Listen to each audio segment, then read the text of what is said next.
I'm thrilled. I can't even tell you. I really am truly thrilled to be speaking to both of you.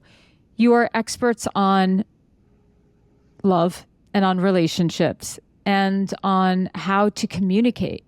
And communication is literally the glue, I think, that keeps relationships of all kinds together. And I do believe that most relationships fall apart because there's a breakdown in communication.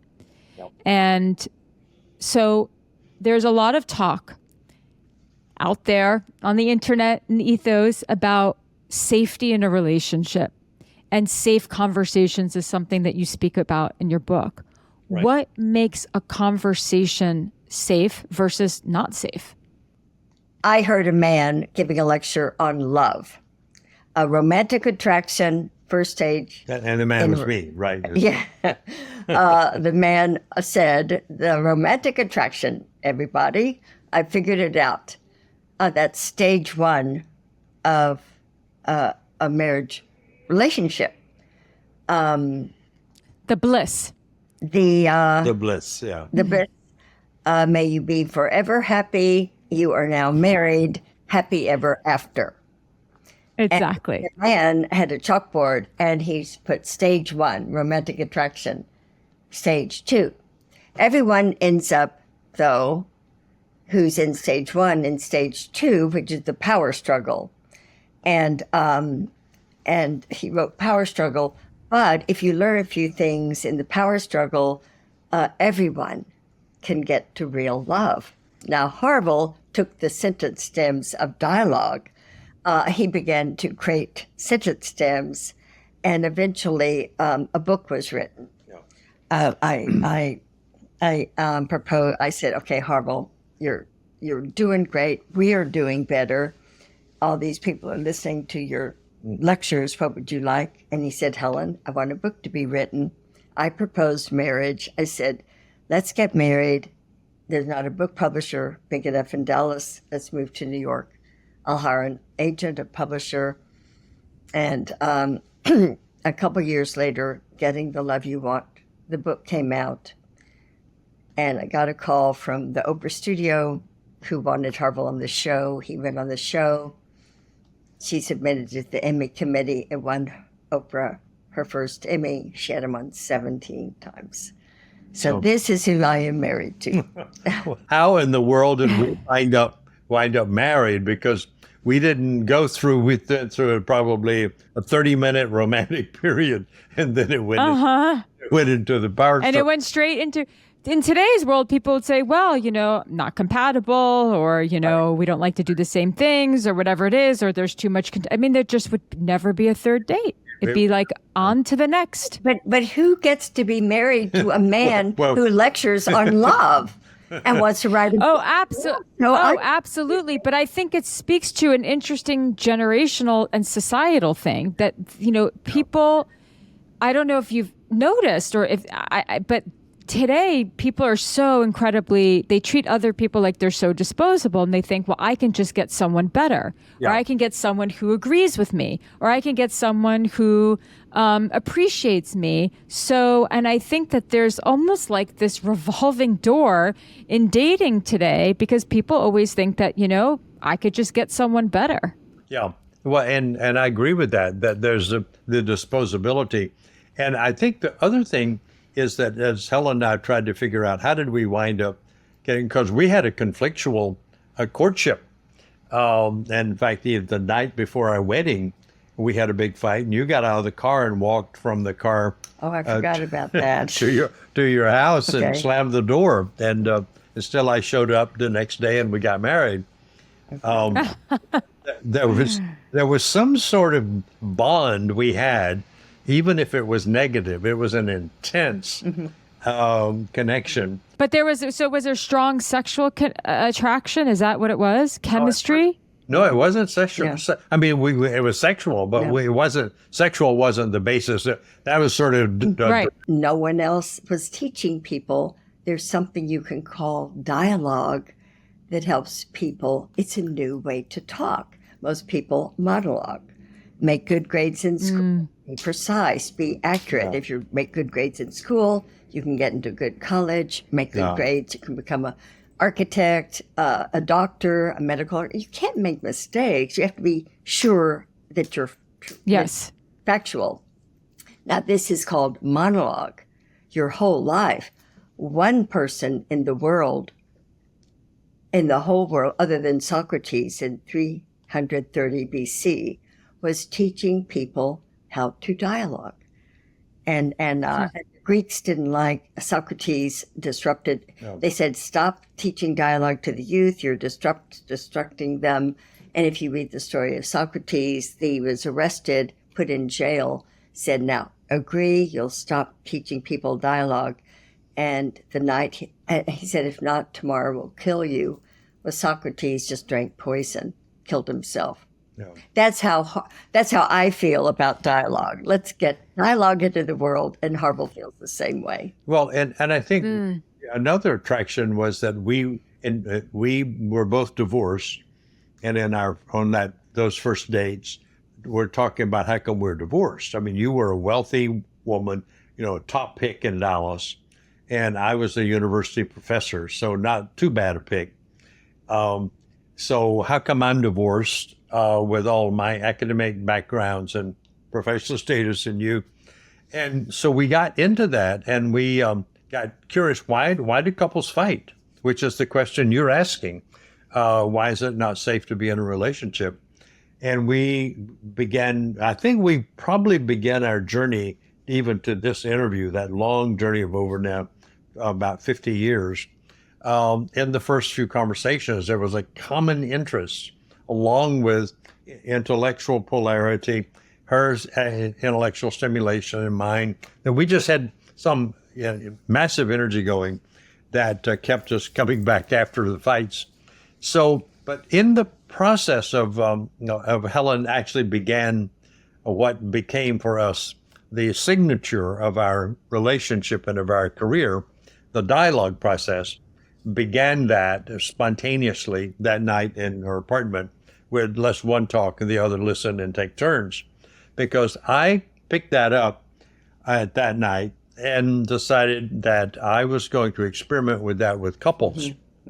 At a couples practice, and I started working with that. It took about 5 years to develop it from, and with feedback from couples, to develop it from a kind of an impulse and an intuition and that small thing about taking turns.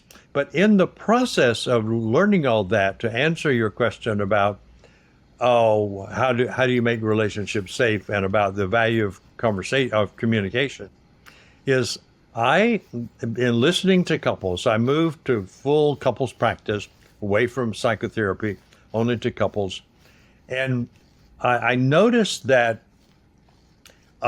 couples would always come in with a problem, and it was needed negotiation, problem solving, relationship skills, communication skills. But what I noticed in listening to couples was not what they talked about, but how they talked about it. And I began to notice that the tone of the interaction between the couple was correlated exactly with how long it took them to be in therapy. And so I began to focus on the tone, about how to change them, and through that began to develop the dialogue process. The tone was always judgmental, that as they talked and shared about each other, they were always in a negative space.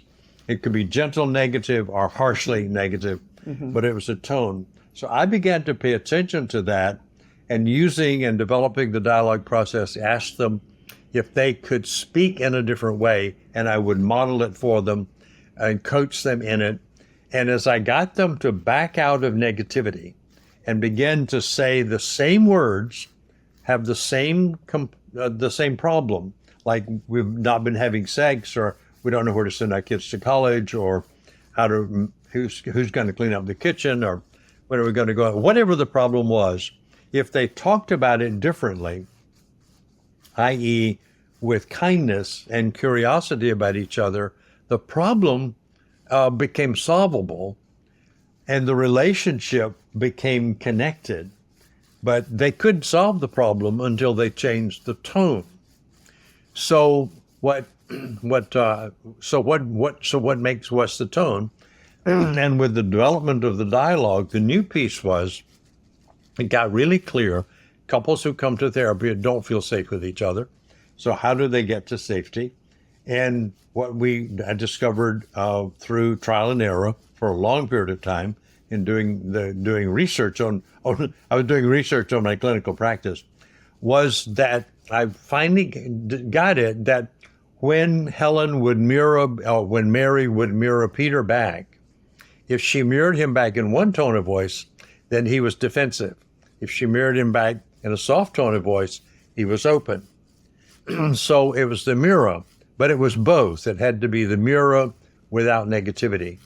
And then he would drop his defenses, and then he would speak with softness or warmth, factually, but no negativity.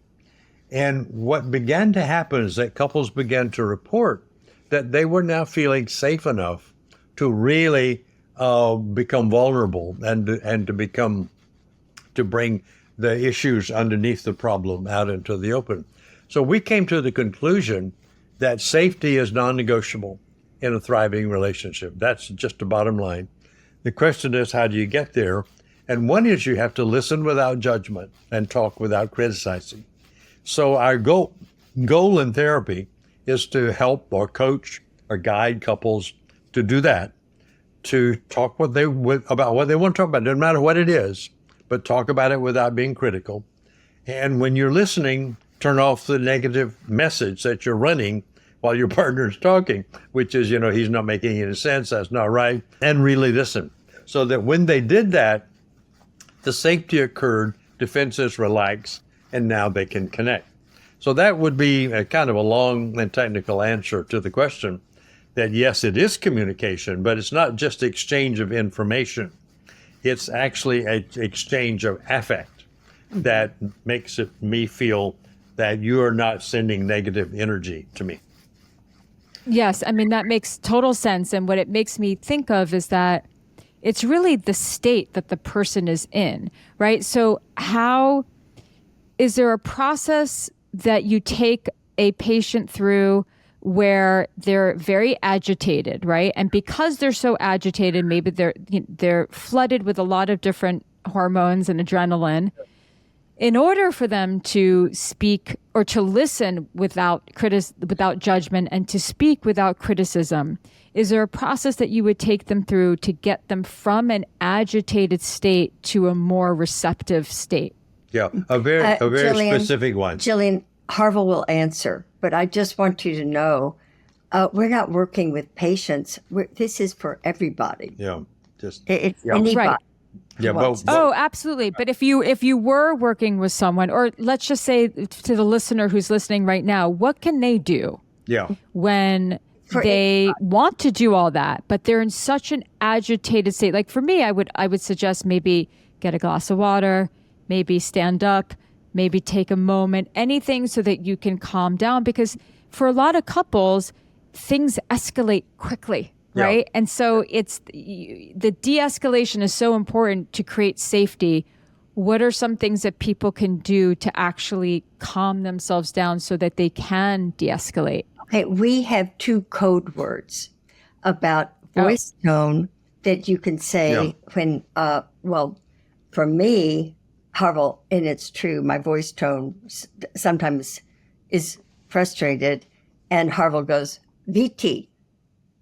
And then sometimes Harville's look in his eye is very critical of me, and I go, LL for loving look. Yeah. We just on the spot say it, and then you suddenly remember, okay, I can relax. I love that. Yeah. So that's true. We do that. But and the thing I want to add to that is, if you're really agitated, how do and they're in the session and we're doing therapy, they're really agitated, or if we're here, is that all agitation is about a wish that's not been satisfied. But what calms them the most is you have to move them out of the amygdala into the prefrontal cortex. And the calming So calms the amygdala. But to move them to the prefrontal cortex, you have to ask them a question. And the question is, given how frustrated you are right now, what do you want that you don't have that's frustrating you? So they have to move from here to answer that question. Or So to they're- frustration into a request. Right. So they're now out of the affect into the thinking. And you sit with that until they get clear. Well, what do I want? Yeah. When you come in and you say the things you just said to Mary or George, what is it you want that you don't have that you're trying to get with that criticism? And so, first of all, they get it. They're trying to get something by being critical. They didn't quite realize that. Because it's interesting, the brain has this sense that if I can hurt you bad enough, you'll give me what I want. So on hurting you, even into violence. But behind all that is a desire. So what is the desire? So then we coach them to turn it into something abstract. Well, I would like more kindness or more sensitivity or more vulnerability. Well, so what would that look like if you turn that into a behavior? Something concrete that I could film with my camera and show it to a stranger, and they would say, yes, that's friendliness. So you have to make it that specific. So now I'm keeping them up here to think it from an emotion to a thought to an abstraction to a concept to a behavior. So now we've got them there. They put this behavior then. So what I would really like is when you come home from work, you open the door and come in and yell, "Hey, Mary, where are you? My beautiful, wonderful person," or whatever it is you want him to do. So he can now do that behavior, whatever it is. And usually, I've never found couples who can't do the behavior. If you ask them to be more kind, they don't know what that means. They know what kindness means to them, but not what kindness means to you. So I'll give you my kindness, but you won't feel the kindness because you need Right. a behavior. So you get that behavior now satisfies the wish. So now we've moved now out of that negative energy into positive behavioral exchanges. Now they're moving toward the satisfaction of seeing each other, hearing each other, and valuing each other. And that's where you ultimately have to go. You have to walk out of that office or finish your therapy only when you are confident that you feel seen, heard, and valued, and that you are seeing, hearing, and valuing your partner. It has to be. And it's specific things like what I love are like, especially if both of Harville and me are tired. Harville and I am tired. And I just need a pick me up I'll feel better. What helps me are flowers from the drugstore. If he would just stop at the drugstore being, "Here, Helen, I got you some flowers, maybe this to make you feel better." And what Harville likes is an espresso and like brownie or da-da-da. Yeah. And when I bring that home, he feels seen, loved, and nourished in the way he wants to be nourished. It may seem silly, but those little things, that's in the literature, actually. It's always the little things. The little things that really matter, but you have to become intentional about them. You have to not tell just the occasionally. other person what it is. So those are some of the things that build and sustain safety, which is I'm feeling seen, heard, and valued, so I don't have to complain. Yeah, I mean, it all makes total sense. I think it gets tricky, obviously, when a couple has a lot of built up resentment. Yeah. And they have difficulty there's such a stacking of negative experiences that they've had with one another. And then they're trying to communicate. And I find that people, when they're in that place, it's really difficult for them to listen because they're so defensive. Their walls are up, their heart is closed. And it's just, I find it very difficult for people to find connection there. But what I hear you saying is that just by changing the tone Changing the just by listening and validating and making those changes, it can really lay down the groundwork for much more productive conversation that leads to healing. When you're listened to and you get it, you've been heard accurately and without judgment. Changes your brain. Most people don't know the 2.4 pound organ, 2 pounds in everyone's skull, is considered the most complicated organ in the universe. And brain scientists have talked about the lower brain, which controls vital functions. When you get tired in the afternoon and in the evening, well, suddenly you have dinner, but you feel sleepy, and your body tells you go to sleep, and sleep 8 hours, and then your body tells you after 8 hours, time to wake up. The sun is up, so you can get up. So, but you've had enough sleep to feel better the next day. And so we love this lower brain, but this is the part of the brain that monologues. And if the lower brain if a person is monologuing and they get frustrated, depressed, or suicidal, it releases cortisol and adrenaline, toxic neurochemicals, that people get sick more, and they don't live so long, and they don't feel good at all. But if you use the dialogue sentence stems, you choose to mirror what the other person has said.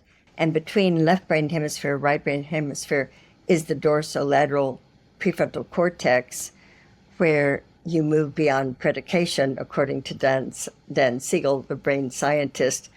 By move beyond predication, well, it means you wonder about the other person. And the sentence stem and the dialogue process, I mirror Harville back, and then I say, is there more about that? Well, Harville relaxes once I say, is there more about that? But Helen relaxes. And it's dopamine, acetylcholine, norepinephrine, serotonin, relaxing neurochemicals. You live longer, you're healthier, and you have better relationships. So use dialogue, whether you want your current partner to be there. You use dialogue because you're a healthy person. And when you do it with someone else, they feel seen, heard, and valued. And you get a better brain. It's a healthier brain. Wow, that's fascinating, and all completely makes sense. I think that what you're describing, it's basically the nervous system, right? It's what goes on in the nervous system when you are flooded with adrenaline and cortisol, versus the feel-good hormones. With safe conversation and with making a conversation safer, it's an amazing co-regulation skill. Right. Exactly. And it just takes one person, I would imagine, one person to completely change the way that they are. Because a lot of people, they're like, well, why should I be like that if they're not being like that, right? There's that competition.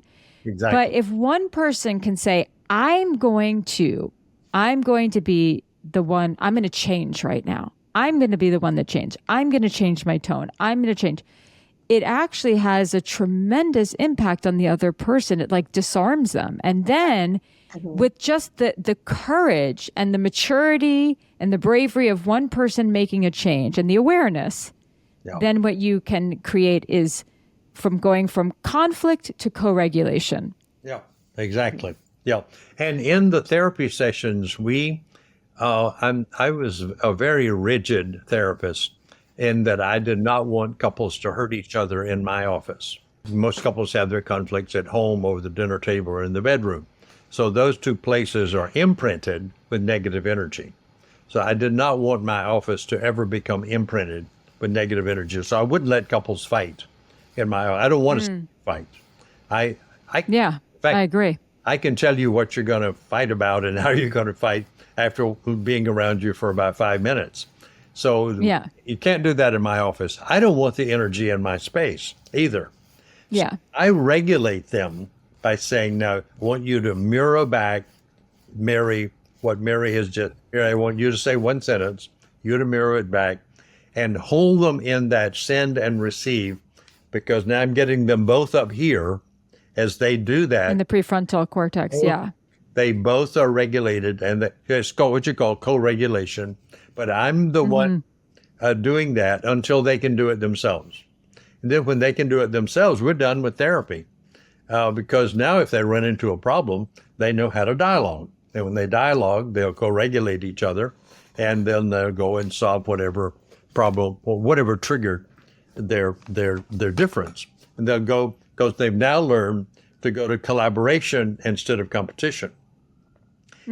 Collaboration, you have creativity is triggered. This is one of the things that we really push on couples is be curious, be creative and accepting. Create, be curious, get data and accept it, because your partner's not you.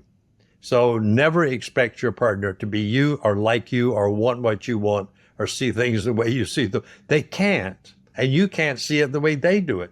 The universe didn't make you with brains that could see the same world. So isn't it amazing that if you share, you get two worlds, but you keep fighting just to have your world and get rid of your partner's world.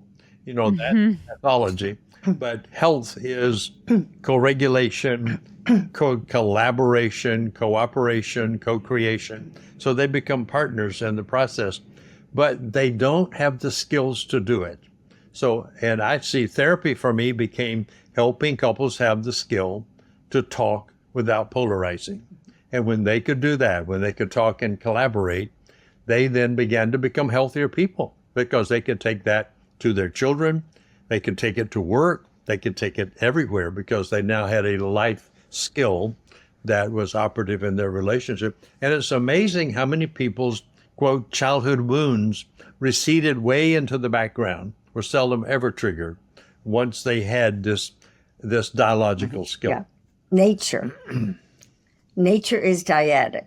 Hot, cold, dark, light, sweet, sour, wet, dry. Difference. So don't expect your partner is the same as you. You're going to be attracted to someone who's different. And Yes. they're going to be attracted to someone different from them. And the point is to learn to respect difference. Because that's all Absolutely. the universe. Or the Harville doesn't have to vote the way I'm voting, but I'm going to vote the way I vote, and he will vote for whoever, and that's his choice. Yes, and I think this is what the world needs more than ever. There's one thing before we wrap up that you said, Harville, that I think is very important, which is that with these dialogue skills, that it's amazing how one's childhood wounds can just recede to the background. And I think this is so important, because I what I've noticed to be a huge misconception is that people think I have to heal all my childhood wounds to be in a healthy relationship. And no, you learn certain skills of respect, of speaking, of co-regulation, and those old wounds don't actually have the steering wheel as much. Right. And so it's the reverse. Exactly. In fact, I think that that idea came from the therapy profession. We will heal. You have to heal each other's childhood wounds. You can't heal the wounds, i.e., if you mean they go away, but they can. You can stop recharging them with energy. They go away. Yes. And when you're getting the need met that wasn't met in childhood that produced that wound, you're getting that need met in your adult relationship, then that wound is not activated. And after a while, you realize living that way is really wonderful. So you live that way. After a while, it becomes automatic. For a while, it has to be tactical and planned and intentional. So your brain changes. And then your brain begins to realize, hey, I'm safer when I do it this way than when I did it the old. And so the brain it didn't care about anything except surviving. But so if it survives by connecting, that's it. But if it survives by polarization, that's it. But that's all most brains know is polarization. Yes. That's what the human civilization has not given us the second skill, which is listening. So that this verticality becomes lateral. And this has never happened in the history of the world until we didn't even have the concept of dialogue until about 100 years ago. And we didn't have an operational concept of dialogue. There was a word, but it wasn't operationalized until Harville did Until that. about 40 years ago when we operationalized it. So that now you know, when you say dialogue, this is what dialogue looks like when you do it, rather than when you think about it. There's an energy field between two people. Yeah. Who was the person who said there's an energy field between two people? Martin Buber. He's a Jewish mystic. Martin Buber. And we both had read Martin Buber when we met each other. And Buber said there's an energy field between each other. Now, the book Martin wrote is called I, Thou. You buy the book. Thou. Okay. I-thou. I-thou. You buy the book, and it says, most people treat each other like an it. Harville, you're supposed to wash the dishes. And why do you do that? That's really frustrating. I mean, look what I'm doing for you. And can't you even wash the dishes? That's treating Harville like an it. And, but treating him like a thou is Harville. Tonight, I'm going to the hair appointment. It's right by Merritt Coffee Shop. Tonight, I will bring you. You're going to thou me with a cup of coffee. The cappuccino and a brownie. And we'll have a wonderful evening tonight. And he says those are the only two kinds of relationships there are. Those that are utilitarian and those that are intrinsically valuable. I want to do something for you. What can I do for you? This is wonderful. Thank you so much for coming on and just sharing your very valuable wisdom. I think that, the one thing that people really want to learn is to learn how to communicate better. And you two have offered so much to the world. And we need it now more than ever because we are so incredibly polarized. So where can people find you? Books, or of course, everything is going to be very clearly written out in the show notes, but please, where can people find you and read your books? Well, the fastest way is harvillandhelen.com. Gives people our website on which is our schedule. And of course, the fastest way to get books is to go to Amazon and type in the name of the book. It's cheaper there, and we don't sell books anymore because Amazon is a better marketer. The new book that's come out, How to Talk to Anyone About Anything. There was a book for couples, Getting the Love You Want. Yeah. Now there's a book for everybody, and that epic book. And that website is Quantum Connections. Quantum Connections. Okay, well, we will link all of that out in the show notes. And these are absolute must reads for absolutely everyone because everyone is in some sort of relationship. So this is crucial. People need to run, not walk, and buy and read those books right away. So thank you. Yes. Thank you so much for your contribution. We're meant to be relational. We're born in relationship. We're wounded in relationship, and we can only be healed in relationship. Well, only be healed in relationship might need to be your third book. Oh. Because I think that's a very important topic. See you down the path. Thank you so much. See you down the path. Thank you both. Bye-bye.